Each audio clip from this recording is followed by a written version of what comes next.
বন্ধুরা, আমরা চলে এসেছি বুদ্ধগয়া ট্যুরের আজ দ্বিতীয় দিন। আপনাদের নিয়ে এসেছি একটি অসাধারণ জায়গা, খুব পপুলার রয়েছে এই জায়গাটার, ওয়াট থাই মনেস্ট্রি, যাকে বলে নলক্ষা মন্দির। নলক্ষা, এই নলক্ষাতে আমরা এখন ঢুকবো।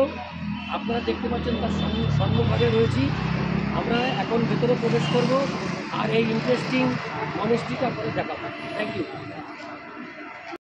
ওয়াট থাই মনেস্ট্রি, এই ওয়াট থাই মনেস্ট্রিতে আমরা এখন প্রবেশ করছি।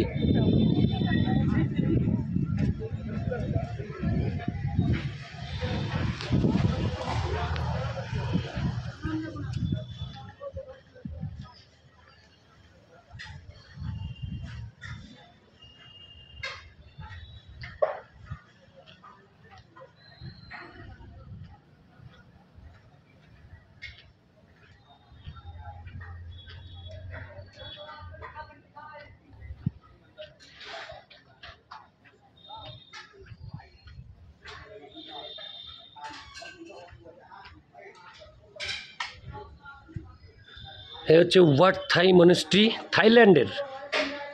থাইল্যান্ডের সংস্কৃতি। এখানে আসলে আমরা কিছুটা আন্দাজ করতে পারবো।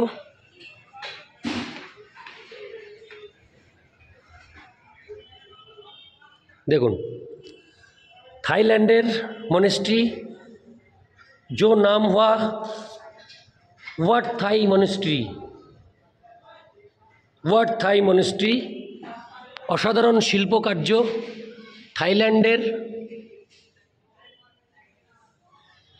थाईलैंडर आदले এই মনেস্ট্রি তৈরি।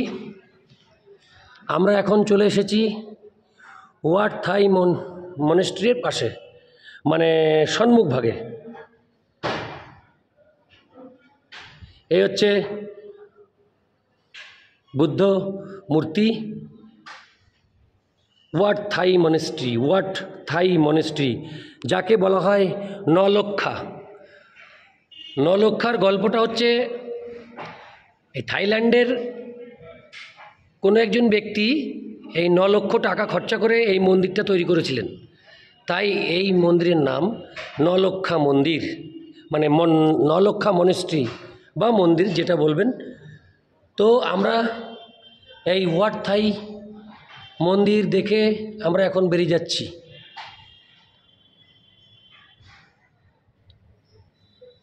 চলো।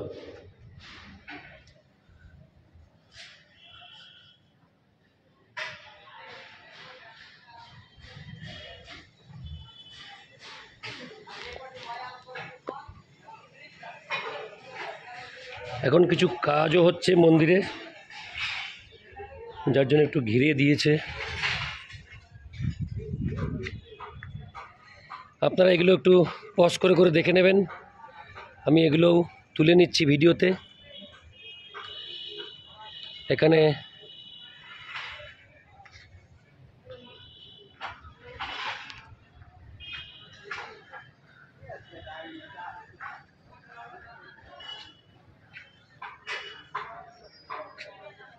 কিছু ইনফরমেশন রয়েছে, আমি যেগুলো বুঝতে পারছি না, আপনারা এগুলো একটু দেখে নেবেন।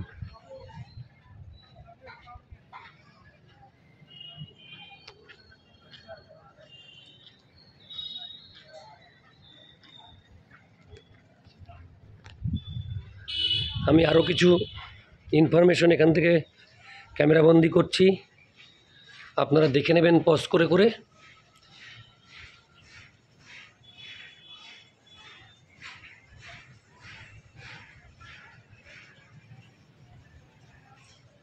এখানে সব লেখা রয়েছে বিভিন্ন ইতিহাস,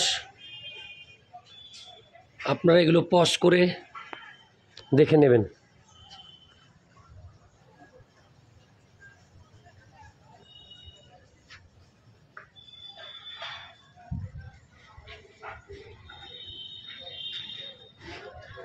বেশ কিছু বুদ্ধ মূর্তি এখানে রয়েছে কালো কালারের। এই হচ্ছে বাইরের এন্ট্রি গেট, খুব সুন্দর।